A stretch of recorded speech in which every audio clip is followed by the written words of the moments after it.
आज हम पढ़ने जा रहे हैं कक्षा 5 की पाठ्य पुस्तक रिमझिम का पाठ 17।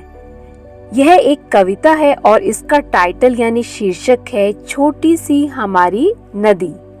और इस कविता के कवि हैं श्री रविंद्रनाथ ठाकुर। बच्चों, यह कविता एक छोटी सी नदी के बारे में है जिसकी धार टेढ़ी मेढ़ी है, परंतु अनेक पशु पक्षी और लोग इसके किनारे अपना जीवन यापन करते हैं। आइए कविता पढ़कर पता लगाते हैं कि वर्षा के दिनों में इस छोटी सी नदी पर किस प्रकार उत्सव का माहौल बन जाता है। छोटी सी हमारी नदी। छोटी सी हमारी नदी टेढ़ी मेढ़ी धार, गर्मियों में घुटने भर भिगो कर जाते पार। बच्चों, जो ये हमारी छोटी सी नदी है, इसकी धार यानी जो इसमें पानी का बहाव है वो टेढ़ा मेढ़ा है। गर्मियों में इसमें पानी कम होता है, तो जब हम नदी को पार करके जाते हैं तो सिर्फ हमारे घुटने तक ही गीले होते हैं। पार जाते ढोर डंगर बैलगाड़ी चालू, ऊंचे हैं किनारे इसके पाट इसका ढालू। बच्चों, ढोर डंगर का अर्थ होता है जानवर। तो जो जानवर है और जो बैलगाड़ी है वो भी आसानी से दूसरे किनारे चली जाती है। क्यों? क्योंकि पानी कम होता है। इस नदी के किनारे ऊंचे हैं और जो इसका पाट है वो ढालुआ है। पेटे में झकाझक बालू कीचड़ का ना नाम, कांस फूले एक पार उजले जैसे घाम। पहले अर्थ देखेंगे बच्चों मुश्किल शब्दों का। पेटे का अर्थ होता है तली यानी बॉटम, और पार का अर्थ है दूसरा किनारा, और उजले यानी सफेद, घाम यानी धूप सूरज। तो इसकी तली में बिल्कुल भी कीचड़ नहीं है, और इसके एक किनारे पर जो कांस के फूल हैं वो ऐसे लगते हैं जैसे धूप यानी एकदम सफेद लगते हैं। दिन भर किचपिच करती मैना डार डार, रातों को हुआ हुआ कर उठते सियार। पहले अर्थ देखेंगे। डार डार का अर्थ होता है डाल डाल। किचपिच यानी जो मैना की आवाज है उसको कवि ने किचपिच कहा है, और हुआ क्या है? सियारों की आवाज। तो पूरा दिन जो मैना है वो कांस के पौधे पर इसकी डाली डाली पर किचपिच करती रहती है, और रात को सियार हुआ करते हैं।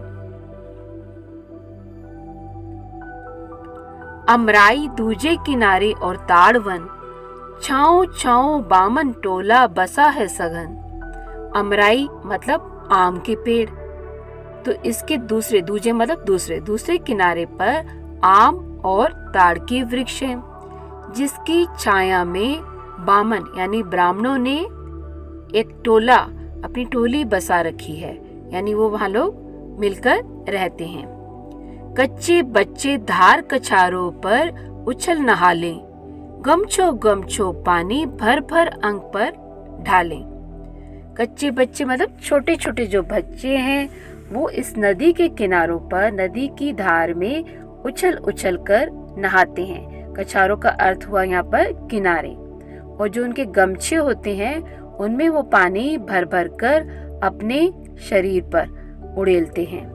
कभी कभी वे सांझ सकारे निपटा कर नहाना, छोटी छोटी मछली मारे आंचल का कर छाना।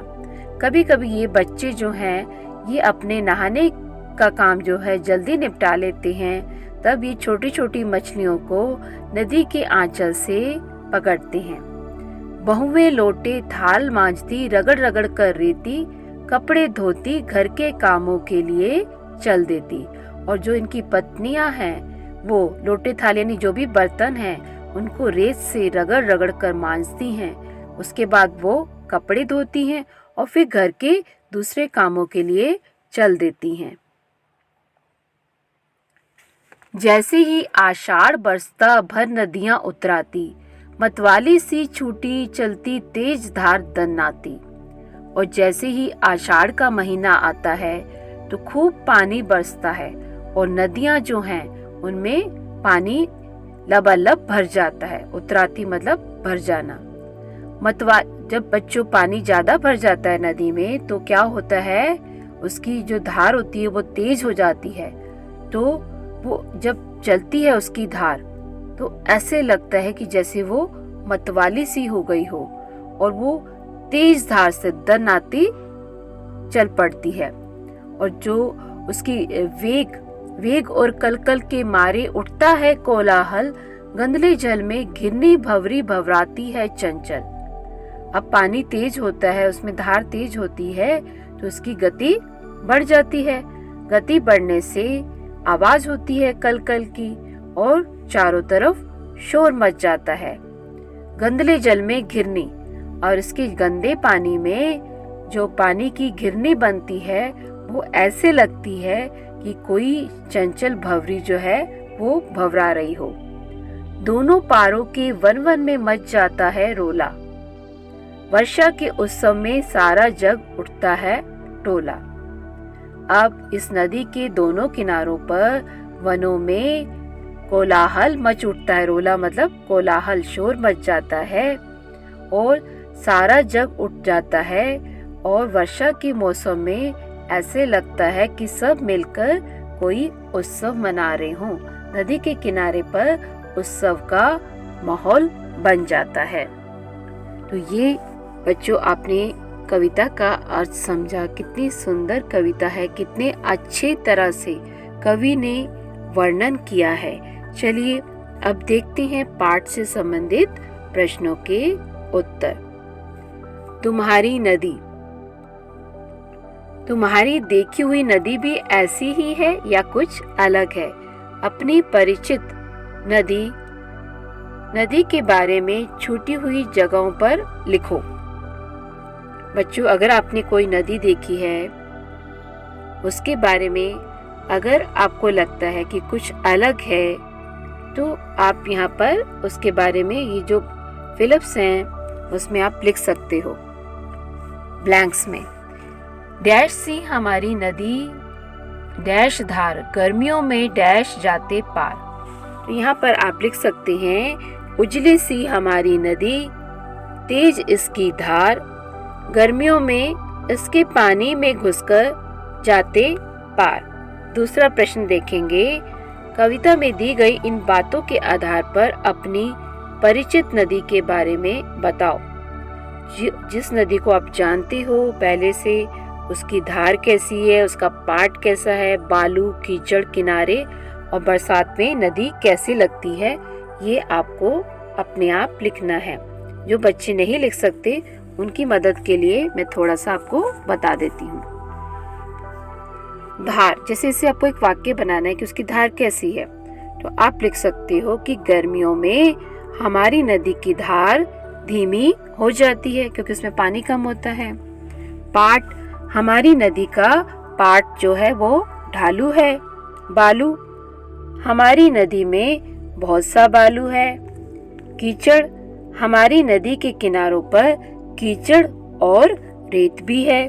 किनारे, हमारी नदी के किनारे जो ब्राह्मण हैं उन्होंने अपनी टोली बसा ली है। बरसात में नदी पानी से लबालब भर जाती है। तीसरा प्रश्न, तुम्हारी परिचित नदी के किनारे क्या क्या होता है? तो इसका उत्तर आप इस तरह से लिख सकते हैं।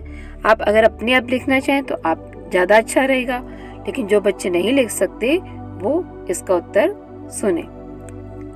हमारी परिचित नदी के किनारे लोग पूजा पाठ करते हैं। अक्सर आपने देखा होगा ना नदियों के किनारे, क्योंकि लोग नदी को पवित्र मानते हैं और इसके किनारे पूजा पाठ तो करते ही हैं। तो आप ये लाइन लिख सकते हैं। कुछ लोग मछलियां भी पकड़ते हैं, आपने देखा होगा, तो ये भी आप लिख सकते हैं। और बच्चे यहाँ नहाते व खेलते हैं और लोग यहाँ कपड़े इत्यादि भी धोते हैं। ये अक्सर सभी नदियों पर होता है। तो इस तरह से आप इसका उत्तर लिख सकते हैं। अब देखेंगे अगला प्रश्न, तुम जहाँ रहती हो उसके आसपास कौन कौन सी नदियाँ हैं, वे कहाँ से निकलती हैं और कहाँ तक जाती हैं, पता करो। अगर आप इसका उत्तर पता कर सकते हैं तो आप पता करके लिखिए, और अगर नहीं पता कर सकते तो आप ये उत्तर सुनिए। हमारे आसपास गंगा यमुना नामक 2 नदियां हैं। ये हिमालय पर्वत से निकलकर समुद्र में मिलती हैं। अब कुछ प्रश्न जो हैं वो कविता के बाहर से हैं। इसी किताब में नदी का जिक्र और किस पाठ में हुआ है, नदी के बारे में क्या लिखा है, तो आपने अपनी किताब के पाठ पढ़े हैं, इसका उत्तर आप लिखें। इस तरह से बाकी के जो 3 प्रश्न हैं वो भी आपको अपने अनुभव के आधार पर लिखने हैं। अब आगे देखेंगे ये किसकी तरह लगते हैं। पहला है नदी की टेढ़ी मेढ़ी धार। जो नदी की टेढ़ी मेढ़ी धार है वो हमें किसकी तरह लगती है, तो इसका उत्तर है नदी की टेढ़ी मेढ़ी धार सांप की तरह लगती है। दूसरा, किचपिच करती मैना, ये हमें किसकी तरह लगता है, तो इसका उत्तर है किचपिच करती मैना नन्ही सी चिड़िया जैसी लगती है।